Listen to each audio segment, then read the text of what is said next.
Atzemēs bija tāda diena, kas varbūt arī netieši pilsētas svētku ietvaros, bet vienkārši kaut kādu citu pasākumu ietvaros uzzini, kas tev strādā kaimiņos. Tas vairāk bija nevis, kas dzīvo, bet kas ir blakus ofisā. Jo bieži vien ir tā, ka tu zini, ka blakus ir kaut kāds veikals vai kā manā gadījumā, piemēram, ir tetovēšanas salons, un es tur kautrējos ieiet. Man kā nevajag, tā kā gribētos kādreiz varbūt redzēt.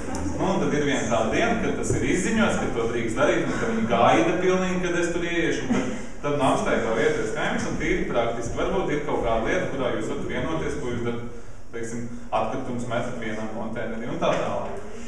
Nu, lūk, un vajag tikai pulcēt kaut kādus brīvprātīgos, kas staigā un pastāst, ka tāda diena būs, pastāst tieši iet tajās birojos iekšā, saka, ka tajā dienā tā būs, jādara vienkārši. Nu, varbūt avīzē to var izziņot. Jo, piemēram, Fono kluba daži pārstāvji dzīvo man blakus kaimiņos, un tur jau es esmu bijis.